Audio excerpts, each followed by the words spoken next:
Bonjour à tous et bienvenue dans cette vidéo explicative sur la loi fédérale des mesures policières de lutte contre le terrorisme soumis au vote le 13 juin 2021. Es wird einige Teile auf Deutsch geben. Nous allons essayer de voir plus précisément quels sont les enjeux de cette loi. Vous pourrez approfondir chaque sujet abordé grâce aux sources dans la description et au timecode juste ici. Hallo, grüezi miteinander und herzlich willkommen zu dieser erklärenden Video über die Bundesgesetz über die polizeiliche Maßnahmen zur Bekämpfung von Terrorismus, über die am 13. Juni 2021 abgestimmt werden soll. Tout d'abord, une petite présentation. Depuis quelques années, la menace terroriste est élevée. Pour se défendre, la Suisse est dotée de nouveaux instruments, mais cela reste encore incomplet. Le Conseil fédéral et le Parlement ont travaillé sur une base légale permettant à la police d'avoir de meilleurs moyens pour agir à titre préventif en cas de menace terroriste. Jusqu'à maintenant, la police ne peut agir que lorsque l'infraction a déjà été commise. Deux comités ont lancé un référendum contre la loi. Selon eux, la loi ouvre la porte à l'arbitraire, donnant à la police les moyens d'agir sans le concours d'un juge sur la base de soupçons. Ils redoutent que toute activité politique qui déplaise au gouvernement ne soit cataloguée comme menace terroriste. Le Conseil fédéral et le Parlement estiment que la loi permettra à la police de protéger plus efficacement la population, en n'intervenant que sur la base d'indices concrets et actuels d'une menace terroriste. Chaque intervention de la police devra être appliquée de manière proportionnelle et adaptée au cas par cas. L'assignation à résidence, par exemple, ne pourra être ordonnée qu'en dernier recours et avec le concours d'un juge. Entschuldigung? Kannst du Ja, übersetzen, sicher. bitte? In den letzten Jahren war die terroristische Bedrohung hoch. Sich zu verteidigen, hat die Schweiz mit neuen Instrumenten ausgestattet, die jedoch noch unvollständig sind. Der Bundesrat und das Parlament haben daher eine Rechtsgrundlage aufgearbeitet, die Polizei mehr Mittel bietet, und im Falle einer terroristischen Bedrohung vorbeugend vorzugehen, da die Polizei sicher nur dann handeln kann, wenn bereits eine Straftat begangen wurde. Zwei Ausschüsse haben ein Referendum gegen das Gesetz eingeleitet, demnach öffnet das Gesetz die Tür zur Willkür, indem es der Polizei erlaubt, Maßnahmen ohne die Unterstützung der Richter aufgrund von Verdacht an Zuordnung und durchzuführen. Die befürchten, dass jede Polizeiaktivität, die der Regierung missfällt, wahrscheinlich als Terrorist definiert wird. Nach Ansicht von Bundesrat und Parlament erlaubt das Gesetz es der Polizei nur dann zum Schutz der Bevölkerung einzugreifen, wenn konkret und aktuell Anlasspunkte für ein Terroristgefährt bestehen. Jeder Eingreifen der Polizei muss verhältnismäßig und somit auf den Einzelfall ausgerichtet sein. Hausarrest zum Beispiel kommt nur als ein letztes Mittel in Frage und müssen immer von einem Gericht genehmigt werden. Bitte schön. La question qui vous est posée, die Abstimmungsfrage. Acceptez-vous la loi fédérale du 25 septembre 2020 sur les mesures policières de lutte contre le terrorisme? Wollen Sie das Bundesgesetz vom 25. September 2020 über die polizeiliche Maßnahmen zur Bekämpfung von Terrorismus annehmen? Voyons maintenant la loi en détail et ce qu'elle prévoit au cas par cas. Das Gesetz im Detail, was das Gesetz vom Wahlzuzahl vorsieht. L'obligation à participer à des entretiens. La personne doit se présenter régulièrement à des entretiens. Le but est de déterminer si la personne présente une menace, le cas échéant, l'amener à changer de comportement. L'obligation de se présenter. La personne doit se présenter régulièrement à une autorité. Il est ainsi possible de vérifier, par exemple, si une interdiction de quitter le territoire est respectée. L'interdiction de contact, vous l'avez vu, on va crescendo. Le but est d'éviter tout contact direct ou indirect entre personnes radicalisées. L'interdiction de quitter le territoire. Une personne soupçonnée de vouloir participer à des activités terroristes en dehors du territoire peut se voir interdit le droit de sortir de Suisse. L'interdiction géographique. La personne a l'interdiction de se rendre à certains endroits ou de quitter un certain périmètre. L'assignation à résidence. La personne a l'interdiction de quitter son lieu de résidence. L'assignation à résidence doit toujours être approuvée par le tribunal des mesures de contrainte. Et en dernier, la détention en vue de l'expulsion. Un terroriste potentiel de nationalité étrangère peut être mis en détention si l'on craint qu'il ne se soustrait à son expulsion.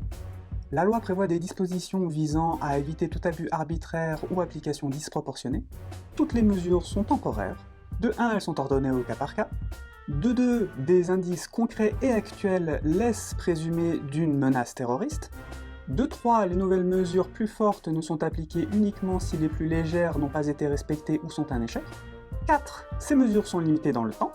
Et 5, le tribunal fédéral administratif peut vérifier que chaque mesure soit légale. De plus, je rajouterai qu'il est possible de faire recours à chaque décision. Alors pourquoi des gens pensent que cela va à l'encontre de nos droits fondamentaux? Premièrement, la loi met en danger les droits humains. Selon le comité, cette loi donne trop de pouvoir à la police et met en danger les droits fondamentaux comme le droit à la vie privée, à la famille, le droit au travail et la liberté de mouvement. Deuxièmement, le mépris de l'intérêt supérieur de l'enfant et des droits de l'enfant. Les mesures de contrainte peuvent être appliquées à l'enfant dès l'âge de 12 ans, 15 ans pour l'assignation à résidence. Cette loi donnerait une mauvaise image de la Suisse, notamment dans ses obligations à l'international et dans la protection des mineurs. Quatrièmement, la définition vague du mot « terreur » est un danger pour la liberté d'expression et pour la société civile. Compte tenu de la définition large de terrorisme potentiel, avec des termes aussi vagues, cette loi est propice au terrain de l'arbitraire et des abus, et elle risque de mettre de nombreuses personnes sous suspicion générale due à leur attitude et à leur expression personnelle. Cela motiverait l'autocensure, surtout lors de débats sur des sujets sensibles. Cinquièmement, ce serait une abolition de la présomption d'innocence. La présomption d'innocence garantie par le droit pénal impose à l'autorité de poursuite de prouver l'existence d'une infraction. La loi crée ainsi une présomption de dangerosité juridiquement intenable. Pour conclure, les auteurs des actes terroristes de Morges et de Lugano étaient connus des services de police. La loi vient donc compléter les outils nécessaires à la police pour agir de manière préventive et éviter de futures catastrophes de ce genre. Il faut réduire la bureaucratie qui cantonne nos forces de police dans leurs locaux plutôt que sur le terrain à protéger la population. Ce qu'il faut retenir, c'est une meilleure protection de la population. En Suisse aussi, des personnes représentent une menace terroriste. Des mesures ciblées, chaque mesure est prise en fonction de la situation. La stratégie globale, les nouvelles mesures viennent combler les lacunes qu'elles présentent dans la prévention. Respect de l'état de droit, car chacune des mesures est ordonnée au cas par cas, et les plus fortes demandent le concours d'un tribunal et sont susceptibles de recours. La défense de nos valeurs, car le terrorisme s'attaque non seulement aux personnes, mais aussi aux valeurs de la Suisse et de la démocratie. Pour ces raisons, j'ai foi en la Suisse et je recommande le oui. Entschuldigung, kein Problem. Die Täter der Terrorschlange in Morges und Lugano waren die Behörden bekannt. Das Gesetz gibt der Polizei den Fahrzeuge, die benötigt, zukünftige Angriffe so weit wie möglich zu verhindern. Wir müssen die Bürokratie reduzieren, die unsere Polizei auf ihre Räumlichkeiten beschränkt, anstatt für die Sicherheit unserer Leute einzugreifen. Was sie sich merken sollten ist: Bevölkerung besser schützen. Auch in der Schweiz gibt es Personen, von denen eine terroristische Gefahr ausgeht. Gezielte Maßnahmen. Jede Maßnahme ist auf den Einzelfall abgestimmt. Teile ein Aufwandstrategie. Die zusätzlichen präventiven Instrumente schließen in die Strategie eine Lücke. Rechtsstaatliche Prinzipien gewahrt, denn alle Maßnahmen sind von Fall zu Fall und die schweizerischsten erfordern die Unterstützung eines Gerichts und können angefochten werden.